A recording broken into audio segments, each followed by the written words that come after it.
தற்போது கிடைத்துள்ள அண்மை செய்தியை பார்த்து வருகிறோம். உங்களுடன் ஸ்டாலின் திட்டத்தை தற்போதைய பெயரிலேயே செயல்படுத்த அனுமதிக்க வேண்டும் என்று தமிழ்நாடு அரசு உயர்நீதிமன்றத்தில் மனு ஒன்று அளித்துள்ளது. இதுகுறித்து கூடுதல் விவரங்களை அளிப்பதற்காக செய்தியாளர் சக்திவேல் இணைப்பில் உள்ளார். வணக்கம் சக்திவேல், இதுகுறித்து விவரங்களை பகிரலாம்.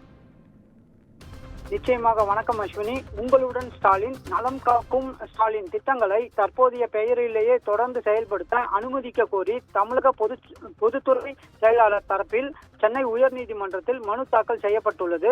அதாவது குறிப்பாக உங்களுடன் ஸ்டாலின் திட்டத்தில் முதல்வரின் பெயரை பயன்படுத்த தடை விதிக்க கோரி அதிமுக முன்னாள் அமைச்சர் சி வி சண்முகம் தாக்கல் செய்த வழக்கை விசாரித்த தலைமை நீதிபதி சிவாஸ் தவா மற்றும் நீதிபதி சுந்தர் மோகன் அடங்கிய அமர்வு உயர்நீதிமன்றம் தீர்ப்பை மேற்கோள் காட்டி அரசு திட்டங்களில் பெயர்களில் வாழும் ஆளுமைகளின் பெயர்கள் பயன்படுத்த அனுமதிக்க முடியாது எனவும், திட்டம் தொடர்பான விளம்பரங்களில் முன்னாள் முதல்வர் கட்சியின் கொள்கை தலைவர்களின் புகைப்படங்கள் இடம்பெறக்கூடாது எனவும் உத்தரவிட்டிருந்தது. இந்த நிலையில் நலம் திட்டம் நாளை துவங்கப்பட உள்ளதால் இந்த உத்தரவை மாற்றி அமைக்க கோரி தமிழக அரசு தரப்பில் தலைமை நீதிபதி அமர்வில் முறையிடப்பட்டது. இதை கேட்ட நீதிபதிகள் மனுவாக தாக்கல் செய்தால் இந்த அமைப்பதாகவும் தெரிவித்தார்.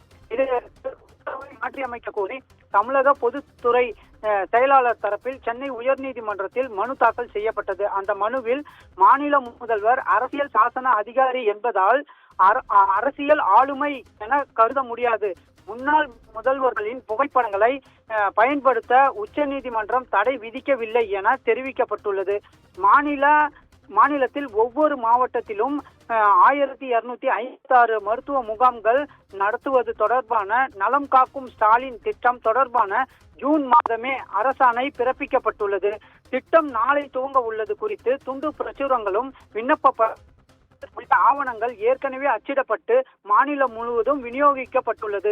உயர்நீதிமன்ற உத்தரவின் காரணமாக இந்த ஆவணங்களை அச்சிட மேலும் பல வாரங்கள் ஆகும் என்பதாலும் ஒட்டுமொத்த திட்டமும் ஸ்தம்பித்துவிடும் எனவும் வாதிக்கப்பட்டது. மேலும் திட்டம் துவங்குவதற்கு மேற்கொள்ளப்பட்டுள்ள ஏற்பாடுகள் அனைத்தும் வீணாகிவிடும் எனவும் மனுவில் குறிப்பிடப்பட்டுள்ளது.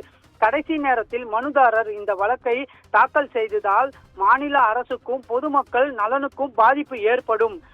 உயர்நீதிமன்ற உத்தரவு நாளை அதாவது துவங்க உள்ளதால் நலன் காக்கும் ஸ்டாலின் திட்டத்துக்கு பொருந்தாது என உத்தரவிட வேண்டும் எனவும், இந்த வழக்கு முடியும் வரை உங்களுடன் ஸ்டாலின், நலம் காக்கும் ஸ்டாலின் திட்டங்களை தற்போதைய பெயரிலேயே தொடர அனுமதிக்க வேண்டும் எனவும் தெரிவிக்கப்பட்டுள்ளது. அஸ்வினி,